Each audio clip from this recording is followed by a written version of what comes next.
The fluorescent lights buzzed overhead like trapped wasps as Rachel Torres pushed through Sacred Heart's cardiac unit doors at 0600, her shoes whispering against linoleum that gleamed under industrial brightness. She held a chipped ceramic mug, coffee black enough to see her reflection, and moved through the corridor with the kind of stillness that made other nurses step aside without quite knowing why. Her left leg favored a weight distribution that had become automatic 12 years ago, a rhythm her body remembered even when her mind tried to forget. Nobody asked about the limp. Nobody asked about anything when Rachel Torres was around.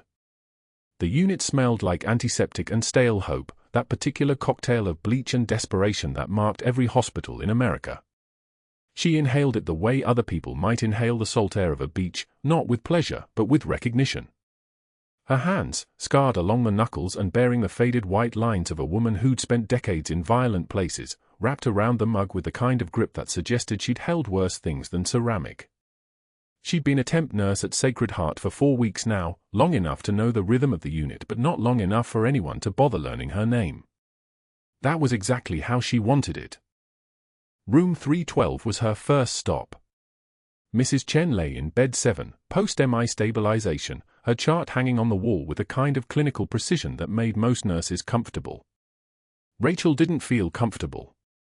She felt the way a sniper felt in an observation nest, fully alert, threat assessment running on autopilot, every detail catalogued and filed. Her eyes moved across the medication list with the same focus that had once scanned insurgent positions through rifle scopes. Metoprolol at 25 milligrams twice daily. That was wrong. The pharmacy had filled it at 50 milligrams. 3 other nurses had checked that chart. 3 other nurses had missed it. She didn't sigh. She didn't curse. She found a pen, blue, the color of order and correction, and updated the chart herself, her handwriting precise as a military signature block. The correction took 90 seconds. No one noticed. No one ever noticed Rachel Torres correcting mistakes. They just noticed that bad things didn't happen on her shifts, the way water doesn't ask for permission before it flows downhill. It was simply the way things worked in her presence. By 0630, she was in the break room, a windowless rectangle that smelled like burnt coffee and the slow defeat of people who'd been awake too long. 3 other nurses were grabbing their lunches, and the moment Rachel set her mug down on the counter, they grabbed their food and scattered like startled birds. Their shoes scraped the linoleum in synchronized retreat. She didn't look up. She opened her locker, number 47, third from the bottom, and there it was. The folded flag. It was the size of a paperback book, triangle perfect, folded by someone who understood that symbols mattered. Beneath it lay the Purple Heart in its presentation case, the ribbon faded to the color of old wine. She never wore the medal. She never told anyone it was there. Below that was the spare scrubs, the standard-issue hospital whites that made her anonymous, forgettable, the kind of person who existed in the background of everyone else's lives. She looked at the flag for exactly 3 seconds, no more, no less, then covered it with the scrubs and closed the locker. Footsteps echoed in the hallway outside, the quick efficient pace of someone who'd slept more than 4 hours. She closed the locker and turned back to her coffee. By 0700, the cardiac unit had come alive. The nursing station filled with the electric hum of morning rounds, doctors reviewing charts, nurses updating each other on overnight changes and new admissions. Rachel moved through her assigned patients with the kind of efficient silence that made her nearly invisible. Room 318, post-valve replacement patient, doing well. Room 325, arrhythmia case, stable but monitoring. Room 331, acute coronary syndrome, awaiting angiogram. She knew these patients better after 4 weeks than most permanent staff knew them after months. She didn't write lengthy notes. She didn't make small talk. She simply knew things. Her hands moved through vital sign assessments with a precision that came from somewhere older than her RN license. When she palpated Mrs. Kowalski's radial pulse, her fingers found the rhythm the way a musician finds the beat, automatically, effortlessly, with an accuracy that didn't require thought. 72 beats per minute, regular, strong. She noted the skin turgor, the capillary refill, the subtle signs of cardiovascular compromise that someone without training might miss. Her eyes tracked the monitor, reading the cardiac rhythm the way other people read words on a page. The muscle memory ran deeper than bone. It came from Baghdad, from a Humvee that had caught an IED blast, from hands that had to know in milliseconds whether someone would live or die based on the pulse beneath their fingers alone. Nobody connected the dots. Nobody looked at Rachel Torres and thought military. She didn't look military. She looked like someone's quietly competent neighbor, the kind of person who showed up early and left late and never demanded recognition for anything. Her hair was pulled back in a simple ponytail.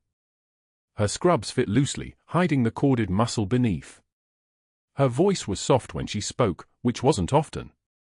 When she did speak, it was always a question, never a statement.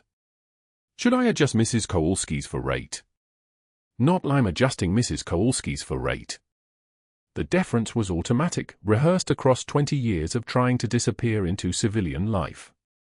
At 0745, the unit's real authority arrived. Dr. Marcus Blackwell walked into the cardiac unit the way certain men walked into any space, as if they'd been born owning it. His white coat was crisp enough to leave knife cuts, his clipboard held at exactly the angle that suggested someone used to holding weapons or authority or both. His eyes were pale blue, the kind of eyes that assessed people the way a jeweler assessed diamonds, looking for flaws, categorizing worth, deciding what was valuable and what was disposable. He was 53 years old, had been chief of cardiology for 8 years, and had never been questioned by anyone who valued their career. When his gaze found Rachel Torres adjusting Mrs. Kowalski's monitor leads, something flickered across his face. Recognition, maybe. Or dismissal.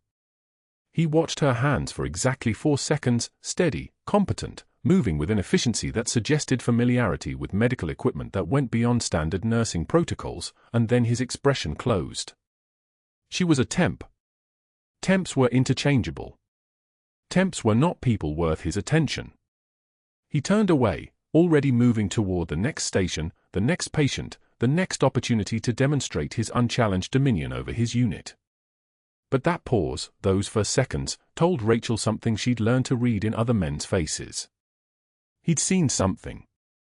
He hadn't recognized it, but he'd seen it. The way her hands moved. The efficiency of her assessment. The calm that came from having worked in places where the cost of failure was more than just a chart note. She filed it away, this small moment of visibility, the way she filed away everything that mattered. The morning stretched into the familiar rhythm of hospital work. Rounds happened at 0900, Dr. Blackwell commanding the gathering of nurses and residents like a general briefing his troops.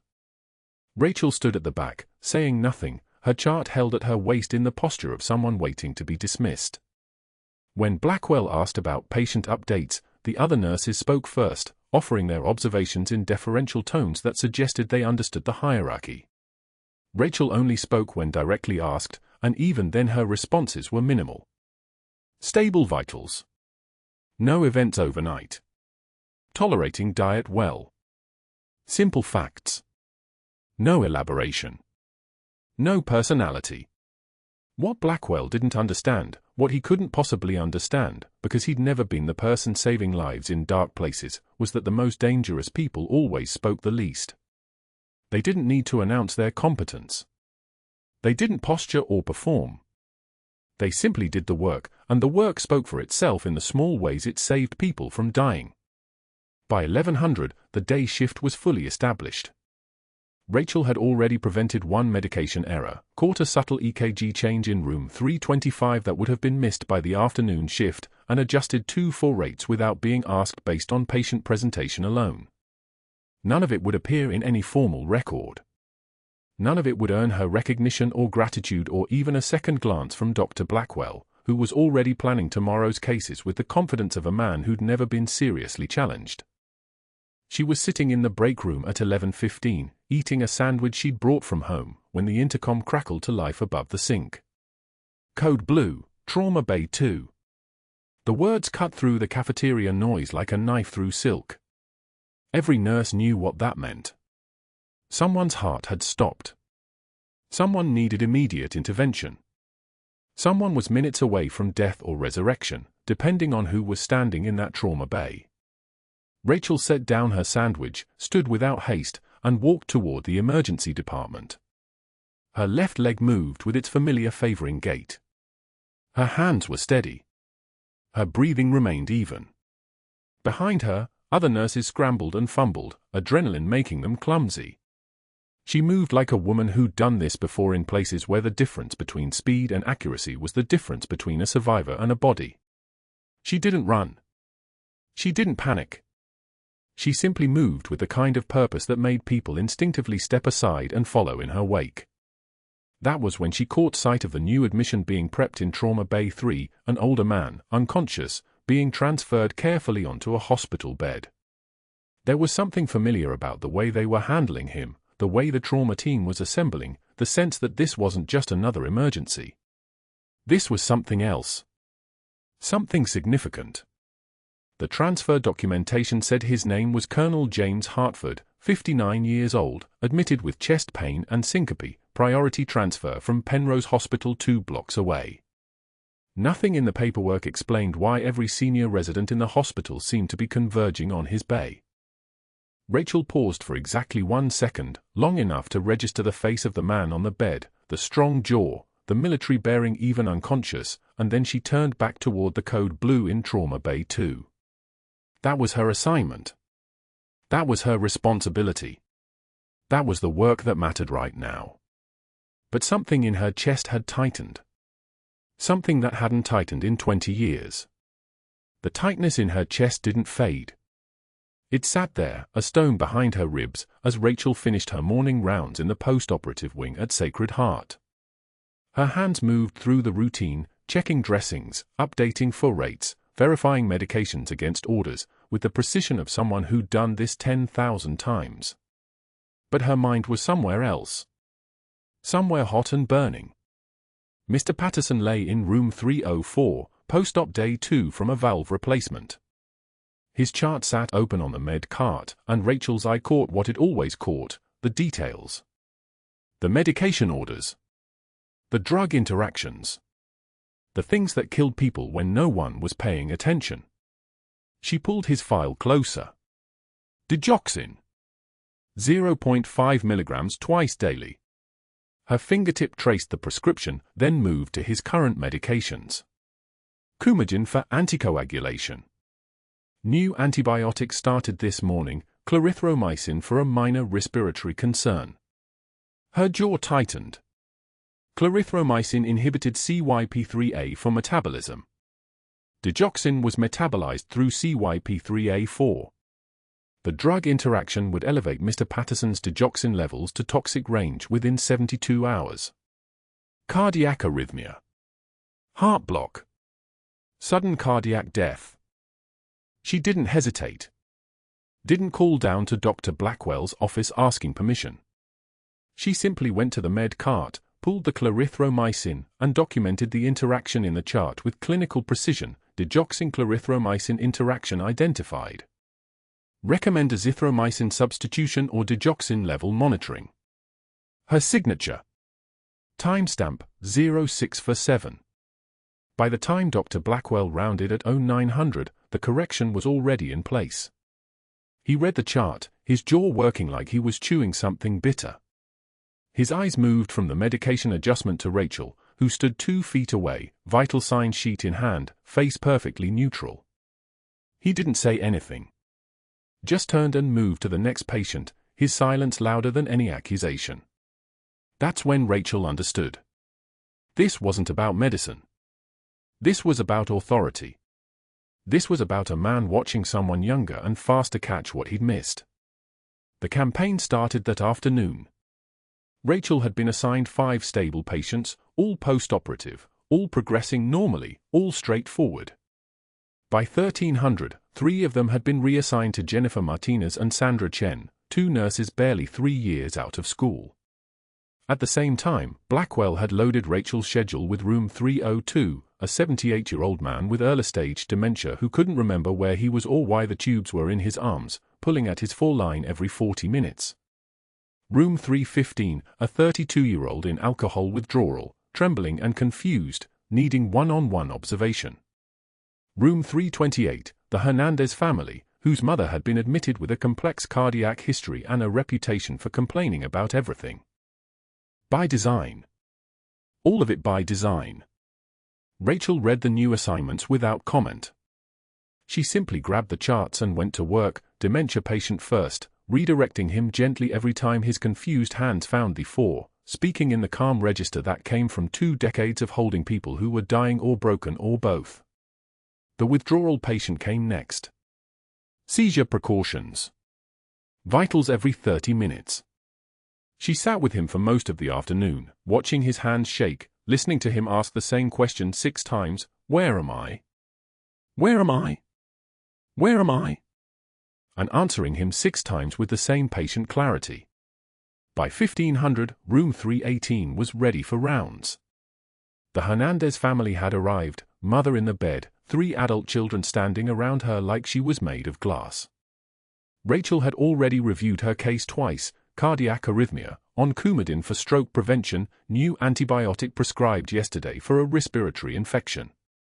The daughter asked questions. Rachel answered them, explaining the medication regimen, the monitoring schedule, the expected recovery time. The mother held her hand. Everything was stable. Then Dr. Blackwell arrived. He was immaculate as always, white coat pressed like a knife edge, stethoscope draped across his shoulders with a kind of casual precision that announced authority before he opened his mouth. He didn't greet the family.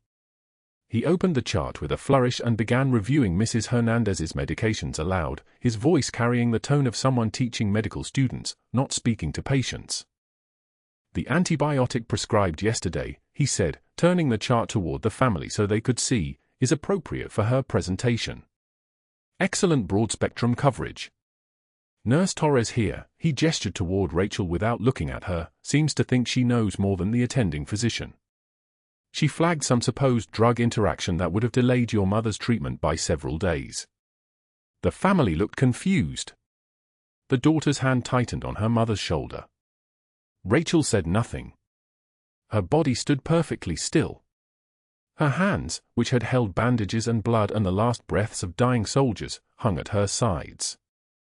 The interaction between her Coumadin and the new antibiotic, Blackwell continued, his voice dripping condescension like honey over rust, would be theoretical at best. Your mother needs treatment, not bureaucratic delays from someone with a 2-week contract. Rachel's voice cut through the space like a scalpel. The interaction between her Coumadin and clarithromycin increases digoxin levels 80%. Mrs. Hernandez is on digoxin for rate control. That's internal bleeding in 72 hours. I changed the order to azithromycin. Same spectrum. No interaction. I saved her liver, not delayed her treatment. The room went silent. The sound of the heart monitor, steady beep, steady beep, steady beep, became the only noise. Mrs. Hernandez's face went pale. The daughter's grip on her mother's shoulder tightened until her knuckles turned white. Blackwell's face darkened. The kind of red that started in the jaw and worked its way up, the kind that came from a man watching control slip through his fingers. "You overstepped, temp. You're here to follow orders, not practice medicine. You don't have the authority to contradict my prescriptions." "I have a license," Rachel said. Her voice was ice now. Completely flat. The 1,000-yard stare that comes from watching men die under your hands, watching the things you couldn't save, learning to turn off the screaming inside so you could focus on the next one. "I have a duty to catch adverse interactions. Your ego isn't worth Mrs. Hernandez's liver." She turned and walked out of the room. Didn't wait for his response. Didn't give him the satisfaction of watching her reaction. Just turned on her heel and moved, the fluorescent lights humming overhead like they were keeping time to something only she could hear. Behind her, Dr. Blackwell stood speechless, his mouth opening and closing like a fish. The family stared at the empty doorway where she'd been. Rachel didn't stop walking until she reached the stairwell. The door closed behind her with a pneumatic hiss. She stood for exactly 10 seconds in the concrete silence, her hands trembling not from fear but from the effort of restraint, the same restraint that had kept her alive in Baghdad when every nerve-ending screamed to pull the trigger. She pressed her palm against the cool wall and breathed until the trembling stopped. By 1900, she entered the break room. The space was mid-afternoon crowded, 6 nurses at the center table, laughing about something on someone's phone. The smell of microwaved coffee and yesterday's burned popcorn hung in the stale air. Rachel pulled a chair from the corner table and set it down beside them. The laughter stopped like someone had cut the audio. One by one, they moved. Jennifer grabbed her lunch container. Sandra mumbled something about charting. The 2 registry nurses stood simultaneously, their chairs scraping against the tile in perfect, synchronized retreat. Within 90 seconds, Rachel sat alone at a table meant for 8, her sandwich untouched on a paper plate, the fluorescent lights buzzing overhead with the sound of 1,000 insects trapped in glass. She didn't look up. Didn't watch them leave. Just sat there, perfectly still, eating half her sandwich while the room hummed with electricity and silence. The board appeared the next morning. Rachel arrived at 5:05 for her shift, 2 hours before the unit officially woke up. The place was quiet, just the nurses' station lights on, the monitors beeping their steady rhythm, the hospital breathing in its sleep. She went to grab her assignments like she always did, walking past the unit board where the day's schedule was posted. That's when she saw it. In red dry erase marker, letters large enough to read from 20 feet away, disciplinary action, insubordination, R. Torres. Underneath, smaller letters, pending review for unprofessional conduct and challenging physician authority. Rachel stopped. Stood perfectly still. Her eyes traced the letters one by one, reading them the way she'd read a casualty count in Baghdad, with the kind of emotional distance that comes from already losing everything. 10 seconds. 15. 20. The taste of the hospital air, antiseptic and recycled oxygen, filled her mouth. Then she turned and walked to the med cart without a word. By 0700, the day shift was arriving, and the board was the first thing they saw. 3 family members waiting for visiting hours read it and exchanged glances. 2 nurses whispered and pointed. By noon, everyone on the unit knew. Rachel Torres had challenged the attending physician. Rachel Torres was under investigation. Rachel Torres was the kind of person who didn't know her place. What they didn't know was that Rachel had already survived far worse than this. At 1,400 hours, the West Wing windows of Sacred Heart rattled. Not from wind. From rotor wash. The Black Hawk descended like a predator settling on prey, its shadow crossing the parking lot in one sweeping arc, and every nurse on the cardiac unit heard it, the distinctive thrumming that civilians never learned to recognize but combat veterans heard in their sleep. Rachel was restocking the medication cart in room 309 when the announcement crackled through the overhead intercom. Priority transfer. Incoming via flight. ETA 3 minutes.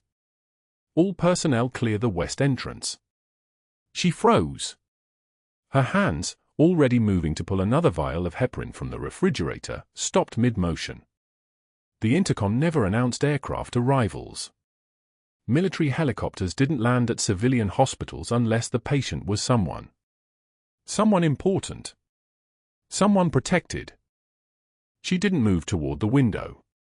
That would have been the normal response, nurses always rushed to look. Instead, she stayed perfectly still, her jaw locked, listening to the rotor wash grow louder, then gradually fade as the pilot settled the aircraft somewhere beyond the tree line where the helipad sat like a concrete wound in the earth. Through the wall, she could hear commotion in the hallway. Faster footsteps. Urgent voices. The kind of controlled chaos that meant a VIP was coming through. She finished restocking the cart with mechanical precision, each vial returning to its slot with a soft click, her training overriding her instinct to move. Rachel had learned 2 decades ago that curiosity got soldiers killed. It also got nurses fired. But her hands were moving before her mind caught up. She pushed the cart out of room 309 and down the corridor toward the West Wing, toward the controlled pandemonium blooming around the elevators. Dr. Blackwell stood near the entrance to room 447, the ICU suite with the private monitor setup, already orchestrating, his voice crisp and commanding. Get me continuous cardiac monitoring. I want a chest X-ray, CT angiography, and a baseline echocardiogram in the next 15 minutes. Blood work, CBC, CMP, troponin, BNP. And someone find me his medical records from Fort Carson. Move. The team scattered like prey animals. Rachel slowed her pace, positioning herself with the cart as cover, watching as the stretcher team wheeled past with their unconscious passenger. The colonel was unconscious.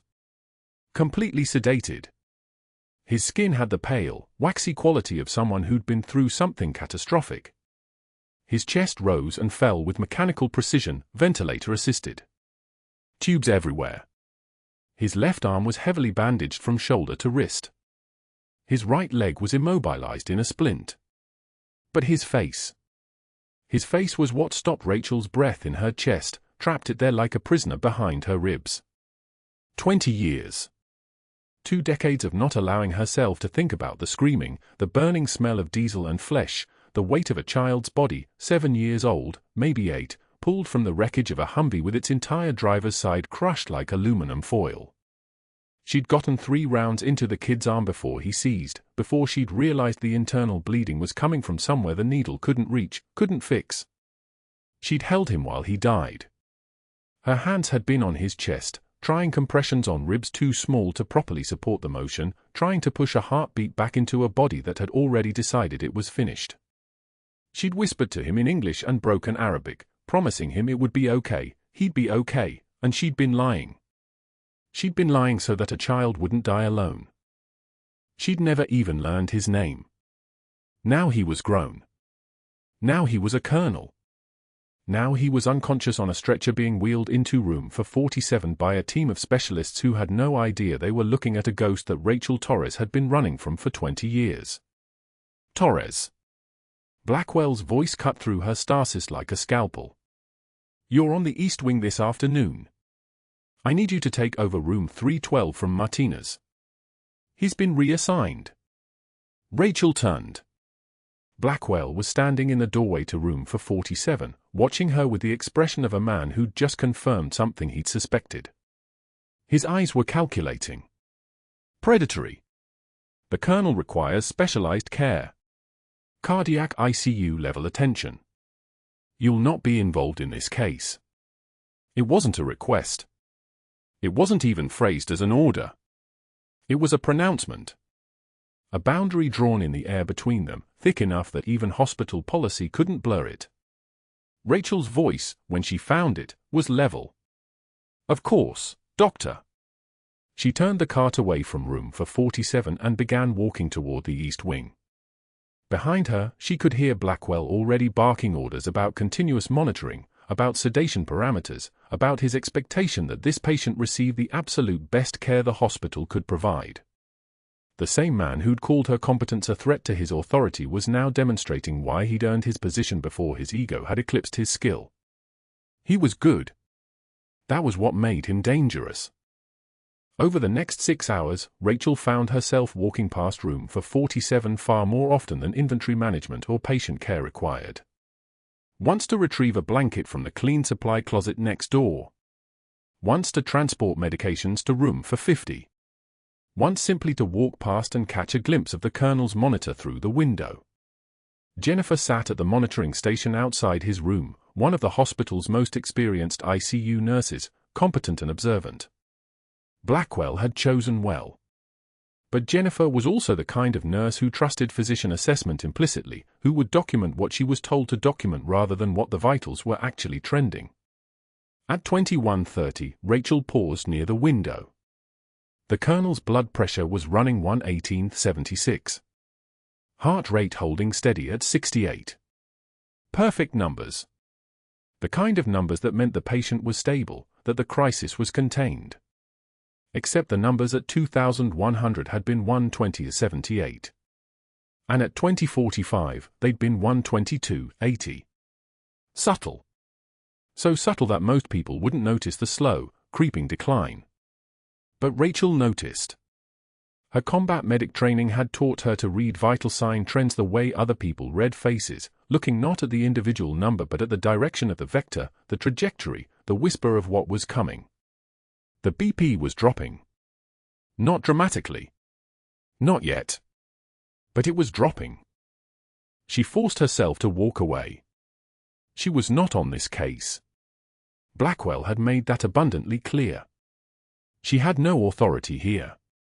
She was inventory management and stable patient care and everything that kept her invisible. Getting involved would mean drawing attention. Drawing attention meant people asking questions about qualifications and experience and why a temporary nurse seemed to have opinions about a colonel's cardiac status. At 0100, she walked past room for 47 again.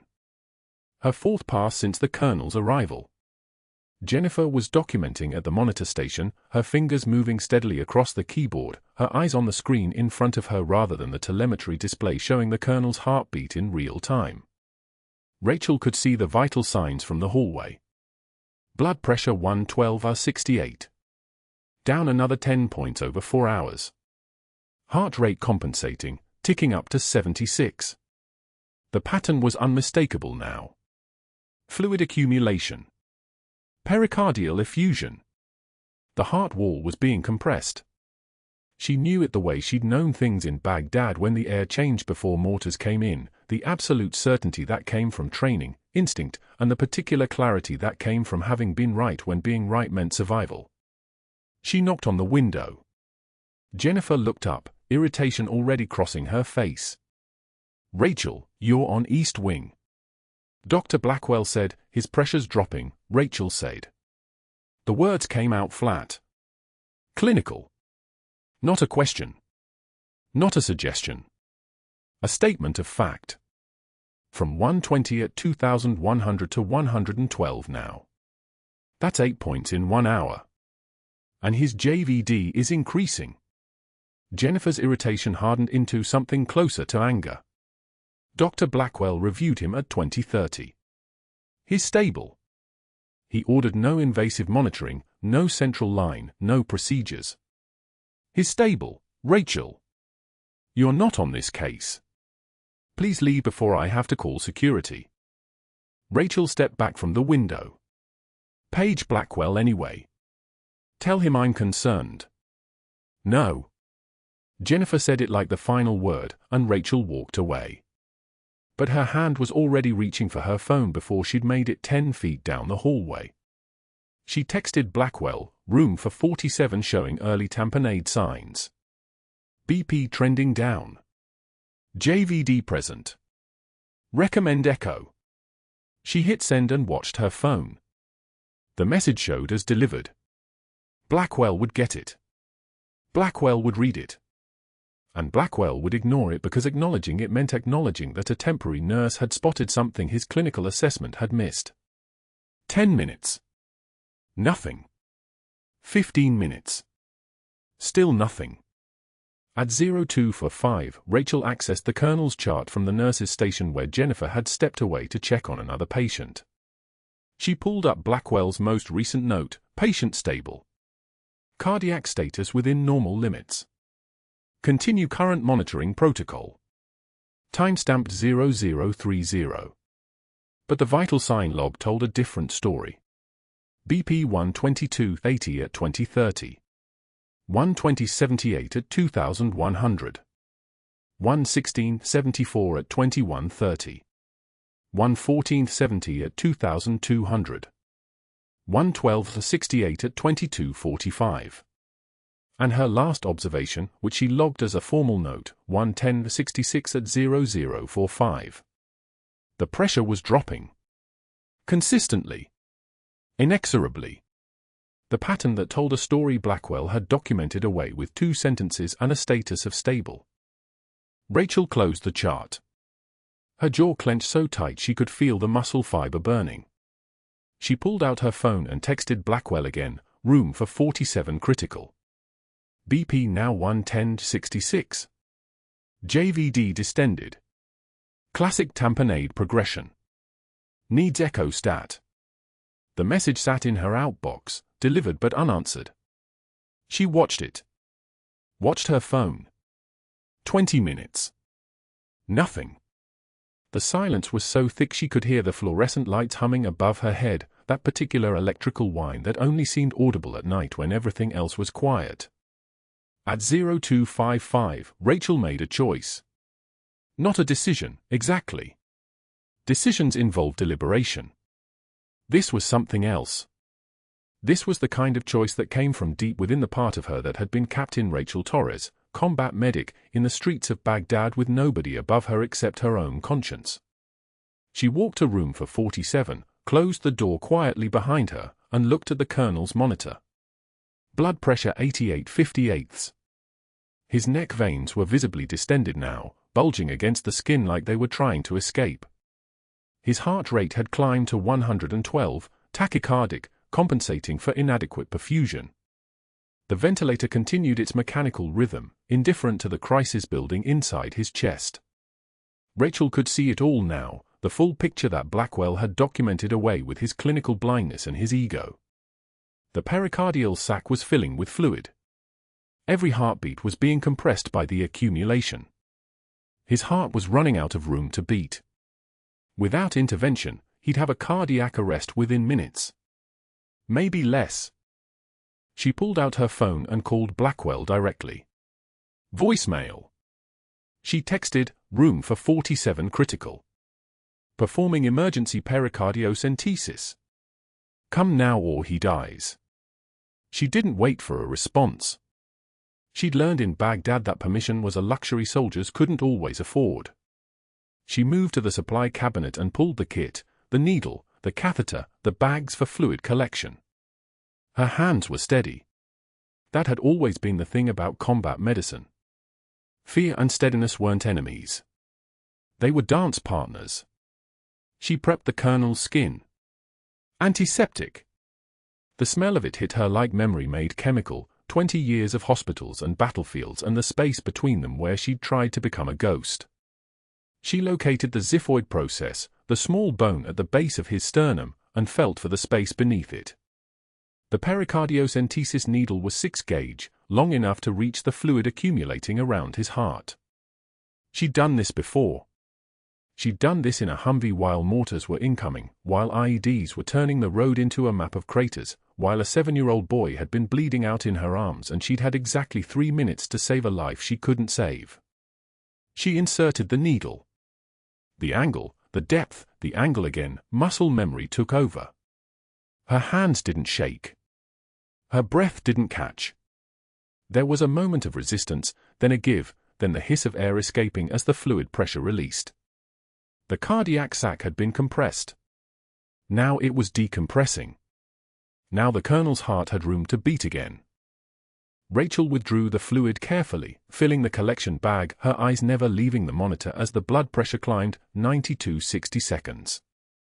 98/64. 105/70. Sinus rhythm. The numbers coming back into the normal range as if they'd never left. The colonel's oxygen saturation climbed. His heart rate dropped. His body was already thanking her, already recognizing that the compression had been released, that he might have a chance at another heartbeat. The door opened behind her. Blackwell stood in the doorway, his face transitioning through several expressions at once: shock, anger, calculation, and finally something that looked like the beginning of the end. At 0100, Rachel pushed the medication cart past room for 47 and caught the monitor's rhythm. Blood pressure 118/76. Heart rate 94. Stable. But his eyes moved beneath closed lids, and the compressions of his chest seemed shallower than they had at midnight. She stood in the doorway for 5 seconds, just 5, watching the numbers. Then Jennifer appeared, the night shift nurse assigned to the colonel, already moving Rachel along with a polite hand. "He's stable. Dr. Blackwell wants him monitored but not disturbed." Rachel nodded and kept moving. She'd learned the language of deference after 20 years underground. Don't push. Don't insist. Don't let anyone see the red flag waving inside your chest. By 0200, she was 2 floors down when something that felt like a tuning fork vibrated through her spine, the old instinct, the one she'd trained in desert dust and blood. She climbed the stairs instead of taking the elevator, moving without thought, guided by the part of her brain that had kept soldiers alive in Baghdad. When she reached 447 again, she glanced at the monitor through the door's window. Blood pressure 104/68. Heart rate 112. Climbing. The trend line was her language, and it was screaming. She knocked softly. Jennifer looked up from her charting. His vitals are trending down. BP's dropped 14 points in an hour. Heart rate compensating upward. That's not normal. Her voice was flat, not worried, just factual. Just information. Jennifer set down her pen with the deliberate patience of someone about to explain something obvious to a less qualified person. Colonel Martinez is post-procedure. Some fluctuation is expected. Dr. Blackwell reviewed him at 2,100 and cleared him. If he wanted closer monitoring, he would have ordered it. The implication hung in the air between them: you are a temp. You have no standing here. Rachel had heard it before in 100 variations, from attendants, from administrators, from people who had never seen her pull a child from a burning vehicle while bullets drew lines through the air. I'm just noting the trend, Rachel said, and left. At 0255, the alarm screamed. Not a gentle reminder beep, but a full-code blue wail that turned every head on the floor to wardroom for 47. Rachel was already moving before her conscious mind caught up. She was 3 rooms away, and her feet knew the path before her eyes registered the sound. She pushed through the door. The colonel's face had gone the color of old concrete. His neck veins bulged like they were about to split. His blood pressure was 82/54. His oxygen saturation was dropping by the second. 88, 86, 82. Rachel's hands were already reaching for the ultrasound machine, already wheeling it toward the bed, muscle memory moving faster than thought. Cardiac tamponade. Blood compressing the heart, squeezing it like a fist. He had minutes. Maybe less. What are you doing? Jennifer's voice came from the doorway, but Rachel didn't turn. She was already scanning the ultrasound probe across the colonel's chest, finding the pericardial fluid, dark, thick, death in 60 milliliters. She tore open the pericardiocentesis kit, her hands moving with the precision of someone who had done this under fire, in a Humvee held together by prayers and duct tape, with bullets coming through the roof. Call a code, Rachel said, voice flat as a surgical tray. Not a request. Not a discussion. A command. Now. She prepped the skin with betadine, the sharp iodine smell cutting through the hospital's antiseptic haze, and positioned the needle beneath the xiphoid process, angling upward toward his left shoulder, guided by the ultrasound. She'd done this once before, in Baghdad, with no ultrasound and a soldier who was bleeding out into his own chest cavity while the interpreter screamed prayers in a language that sounded like gunfire. The needle moved in smooth and controlled. She felt it glide through the tissue layers, and then the slight pop as it entered the pericardial space, the sensation like pushing through a membrane between worlds. She withdrew the syringe plunger. Dark blood filled it. The colonel's blood. The blood that was suffocating his heart. His BP ticked up. 86/56. 90/58. The alarms that had been screaming began to quiet, as if stepping back from the edge of a cliff. 2 nurses stood frozen in the doorway, watching her hands move with the fluid efficiency of someone trained in triage and trauma, someone who had decided who lived and died on a Baghdad street corner 20 years ago. Rachel withdrew 60 milliliters of pericardial fluid, then carefully removed the needle. The colonel's color improved from ash to something approaching human. His blood pressure stabilized at 98/62. The monitor settled into a rhythm that wasn't death. Rachel documented everything with hands that weren't shaking, not from fear, but from adrenaline flooding her system like floodwater, making her vision sharp and her focus absolute. Time, 0303. Procedure, emergency pericardiocentesis. Indication, cardiac tamponade with hemodynamic compromise. Volume withdrawn, 60 cubic centimeters pericardial fluid. Patient response, immediate stabilization. She wrote in the clinical shorthand of someone who'd filled out casualty reports in a combat zone, each word a fact, each fact a life. At 0320, the door to room for 47 slammed open hard enough that the window rattled. Dr. Blackwell stood in the frame, hair disheveled, face the color of spoiled meat. His eyes moved from the colonel, stable now, breathing easily, to the pericardiocentesis kit, its needle capped and resting on the bedside table like an accusation. "What the hell did you do?" Rachel handed him the syringe filled with the dark blood. "I saved his life." "You ignored my texts." His voice dropped to something that sounded like the beginning of a growl.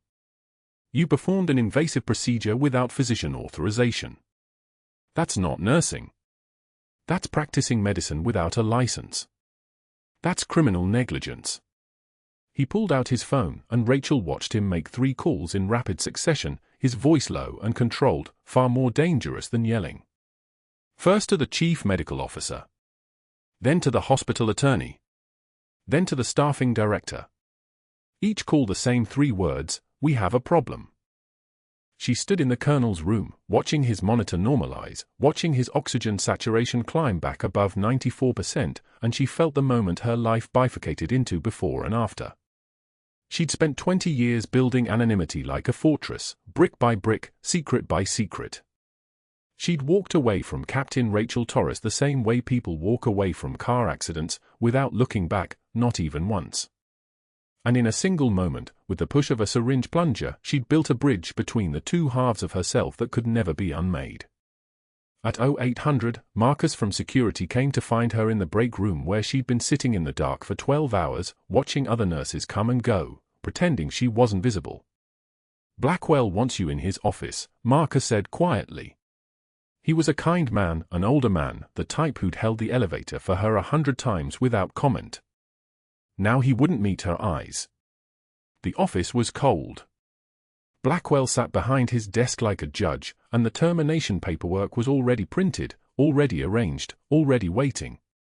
His face had the clinical detachment of someone executing a plan he'd run through in his head 100 times. "You performed an invasive procedure without physician authorization," he said. Not angry anymore. Just stating facts. "Your employment is terminated, effective immediately. Furthermore, I will personally ensure no facility in Colorado hires you." He slid the papers across the desk. Termination for insubordination. Termination for practicing medicine. Termination for saving a life. Rachel read them with the part of her brain that still understood documents, still understood words. There was nothing to contest. She had done exactly what they accused her of. She signed. Said nothing. Because what would she say? That she was Captain Rachel Torres, decorated Green Beret combat medic, who pulled 12 soldiers from a firefight in Baghdad while enemy fire tore the building around her to pieces. That she testified against military contractors and went into witness protection, then walked out because the weight of everyone else's gratitude was going to crush her like that blood had crushed the colonel's heart? That she'd chosen nursing because it was quiet, because saving one person at a time in a hospital was the only way she could save people without screaming. Marcus handed her a cardboard box. Inside, her spare scrubs, her personal effects, and the folded flag, the memorial flag from her teammate, the one she'd carried in her locker like a prayer that someone would understand. He wouldn't meet her eyes. No one would. Rachel walked to her car in the dim parking garage where fluorescent lights hummed their uncertain tune, set the box on the passenger seat, turned the key. The engine didn't catch. She tried again. Nothing but the sound of a dead electrical system, of the hospital letting her go one final time. She sat with her head against the steering wheel while the lights buzzed overhead, and for the first time in 2 decades, for the first time since she'd walked away from Captain Torres and the nightmares that followed, she felt the past rising up to pull her under. Her phone buzzed with messages she didn't read. The silence in the car was so thick you could operate in it. 20 years of running. And it ended in a parking garage with a broken engine and secrets in a cardboard box. But that wasn't the worst part. The worst part was waiting in a hospital room 3 floors above, in a patient who'd spent his entire adult life trying to find her. The worst part was that the next morning, when Colonel David Martinez woke up, he would look at his incident report and see her photograph. He would stare at that temp badge photo like it was a ghost that had materialized to save his life. And he would whisper a single word, Valkyrie, and everything Rachel had buried would come rising up like something pulled from a grave. The phone calls happened at 0630. Dr. Blackwell sat in his office with the door closed, Venetian blinds drawn tight against the Colorado sunrise, and made 3 quiet calls in succession. Chief Medical Officer first. Then the hospital attorney. Then the staffing director. His voice never rose. He didn't shout or rage or demand. He spoke with the clinical precision of a man who had already calculated every outcome, already rehearsed this exact sequence. Insubordination. Protocol violation. Invasive procedure without physician authorization. The words landed like surgical cuts, clean, deliberate, irreversible. By 0800, Rachel's phone rang as she was leaving the parking garage from the night shift. Not the hospital calling. Security. They were waiting in his office with termination paperwork already printed, already signed by 3 witnesses. Dr. Blackwell sat behind his desk like a judge at a sentencing, his pale eyes carrying the satisfied calm of a man executing a strategy he'd designed weeks ago. He didn't stand when she entered. That was intentional. You performed an invasive procedure without physician authorization, he said, his voice dropping into that tone that made nurses flinch. Pericardiocentesis requires direct supervision and written consent. You bypassed the chain of command. You violated protocol. He slid a folder across the desk. Your employment is terminated effective immediately. Security will escort you to collect your belongings. You will return all hospital credentials. He paused, letting the weight settle. I'll personally ensure no facility in this state hires you again. Rachel looked at the termination papers the way she'd look at a patient's final lab work. No emotion. No tremor. Just cold data. She took the folder, turned, and left without speaking. The security guard, the same one who'd checked her badge every shift, walked 3 paces behind her, and the humiliation of it, the public nature of it, made him look at the floor. They didn't speak in the elevator. They didn't speak in the locker room as Rachel pulled down her spare scrubs, her trauma shears with the worn purple handles, the things a person accumulates over months of showing up. She put them in a cardboard box that security provided. Cheap. The kind used for moving offices when someone gets fired. I'm sorry, the security guard said quietly. He meant it. Rachel didn't answer. She walked to her car in the dim parking garage, the same garage where she'd sat in this very car 2 years ago, engine off, hand shaking so badly she couldn't grip the steering wheel. That was the day she'd decided to stop running. That was the day she'd thought safety finally meant something again. Now she sat in the driver's seat, the cardboard box on the passenger seat, and couldn't move. Engine dead. Head on the steering wheel. The fluorescent lights overhead buzzed their mechanical hum, and beneath that sound was silence, the kind of silence that only comes after everything falls apart. 20 years. She'd been running for 20 years. From the screaming nights. From the taste of sand and blood. From the weight of Baghdad's ghosts that never quite let her sleep more than 3 hours without jolting her awake. She'd changed her name, changed her identity, changed everything. And for a moment, just a moment, she'd thought she could have something normal. Something quiet. Something where nobody knew what she'd done, where the medals were locked in a storage unit across town, where the folded flag from her fallen teammate stayed hidden in her locker, where Captain Rachel Torres was nothing but a ghost that belonged to somebody else's war. But the running always caught up. It always did. Her phone started ringing at 14:30 the next afternoon. Text messages first, then calls. Hospital board president. Chief medical officer. The trauma surgeon.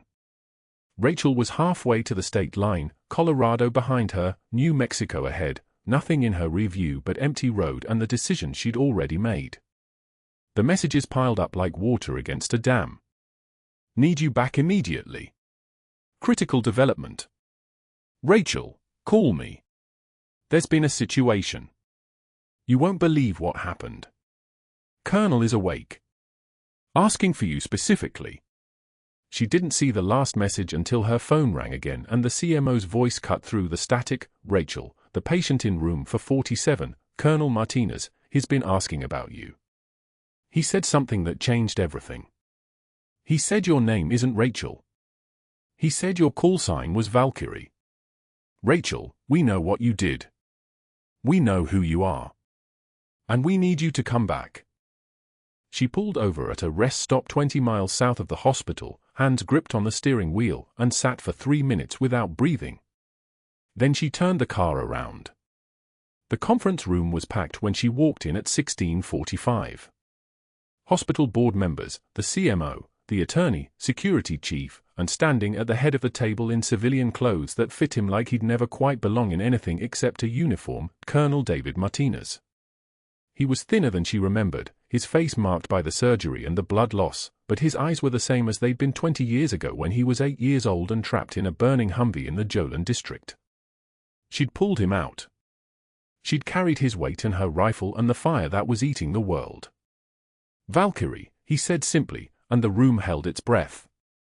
Colonel Martinez's commanding officer appeared via video link from Fort Carson, a full-bird colonel with the bearing of someone used to being obeyed. He sat at the hospital's conference table on a laptop screen, his uniform pressed sharp enough to cut, his voice carrying the weight of institutional authority. Captain Rachel Torres served 13 years with the 5th Special Forces Group, he said, and Rachel felt the words land like bullets. 2 silver stars for valor. 3 bronze stars with valor. A Distinguished Service Cross for extracting 12 wounded soldiers under enemy fire in a single operation. 2 Purple Hearts.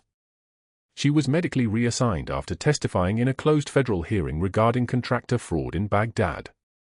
He paused. That testimony was classified. That witness protection status was never supposed to be compromised. The hospital attorney stood and walked to the center of the table where Colonel Martinez's nurse, a woman named Sarah who'd worked room for 47, stood holding something with trembling hands. A folded flag. Worn linen in the ceremonial fold, the kind that sits on caskets, the kind that holds the weight of goodbye. Beneath it, Sarah held up a citation, Delta Company, 5th Battalion, words that belonged to a life Rachel had spent 20 years trying to forget. Your teammate, the attorney said softly. According to the flag, this was provided to you in 2004. You never claimed it. You never had it displayed. You kept it hidden in your locker. The folded flag sat on the conference table like a condemnation. Like proof. An FBI liaison appeared, actually present this time, not a phone, but walking through the doors with the calm certainty of someone who controlled the room through mere presence. She carried a folder thick enough to contain everything Rachel had buried. Captain Torres was entered into witness protection following her testimony regarding Cascade Defense Solutions, she said. She testified to knowledge of fraudulent billing, equipment diversion, and safety protocol violations that resulted in the deaths of 42 military personnel. The agent paused. Her testimony was classified top secret. Her identity change was complete. She was not supposed to be found. She was supposed to remain safe. She did this on her own, Colonel Martinez said quietly, his voice steady despite everything. Not because she was forced. She was offered full retirement, medical discharge, benefits. She chose to disappear instead because she was ashamed. Because in her mind, she should have stopped it sooner. Rachel sat in absolute stillness, the same composure that had carried her through 20 years of hospitals and hiding. She didn't speak. She didn't need to. The room had already decided what her silence meant. The CMO turned to Dr. Blackwell, who was sitting at the far end of the table, his face draining of color like something was pulling the blood from beneath his skin. Dr. Blackwell, thank you for joining us. You're being placed on immediate administrative leave pending a full investigation. The CMO's voice held no anger, that made it worse. Anger could be defended against. This was professional observation. You received text messages at 0110 and 0120 regarding declining vitals in room for 47. You documented the patient as stable at 0030 despite trending hypertension. You ignored direct communication from a nurse reporting signs of cardiac tamponade. Then you terminated her for performing the procedure that saved his life. Blackwell tried strategic competence. He sat forward, his voice measured. The situation was complex. Nurse Torres was under disciplinary review for prior insubordination. She had a pattern of overstepping. She had a pattern of being right, the hospital attorney interrupted, tapping her own file. I pulled every incident report. For medication errors caught by her. 2 equipment malfunctions identified. 0 patient complaints in her record. The only complaints are from you, doctor. All of them about her supposed insubordination. All of them following incidents where she corrected your orders. Colonel Martinez continued with the detached precision of a briefing officer. I also spoke with 17 nurses on this hospital's cardiac unit. Off the record, they described a hostile work environment. Reassigned patients when they questioned protocols. Public humiliation in front of patients and families. Systematic undermining of credibility. He slid a printed text message across the table, from one of the nurses to her friend. Blackwell put insubordination on the board for everyone to see. Torres just stared at it and walked away. I've never seen anyone stand that straight while being destroyed. The CMO stood. His movement was enough. Dr. Blackwell, you're suspended pending full investigation. Your credentials are revoked as of this moment. Leave your badge on the table. Blackwell's composure fractured. Not rage, something worse. Panic. The realization that his carefully constructed authority was collapsing like a house built on sand. This is absurd. She violated protocol. The board will. The board is right here, the CMO said, cold as steel. And we've heard enough. Security arrived. Not gently. Blackwell left his badge on the table and walked out with the same security guard who'd escorted Rachel, who looked equally ashamed to be doing this to anyone, even him. Rachel watched without expression as the man who'd tried to destroy her career simply disappeared through the conference room doors. She'd won. But victory tasted like nothing at all. 6 months passed in the way recovery passes, slowly, then suddenly all at once. The hospital's investigation revealed everything. Nurses came forward describing years of intimidation. The Colorado Medical Board opened its own hearing. Blackwell's medical license was suspended for 2 years. The only job he could find was night shifts at a strip mall urgent care clinic off Highway 24, treating sprained ankles and sinus infections under the supervision of a physician's assistant young enough to be his daughter. Rachel Torres, meanwhile, walked through Sacred Heart's trauma unit now as trauma coordinator. Her white coat bore her name and credentials. The captain's insignia was pinned to the lapel, not hidden anymore. Not running anymore. Colonel Martinez stood beside her on the 1-year anniversary of that night in room for 47, fully healed now, medically retired and starting medical school. His hand was steady as he pinned the insignia to her coat in front of 50 trauma nurses and doctors who erupted in applause that shook the room like thunder. Valkyrie, he said quietly, for her alone to hear. Welcome home. Rachel looked at the folded flag now displayed in a shadow box on the trauma unit wall, the citation beneath it, the names of every soldier she'd carried through Baghdad. She wasn't running anymore. She was exactly where she needed to be, where broken people came to be healed by someone who understood that sometimes the bravest warriors carry stethoscopes, not guns. If you're still watching, hit that like button. And I want to know, would you have saved the man who fired you, or walked away? Drop your answer in the comments. Subscribe and let's see how this ends.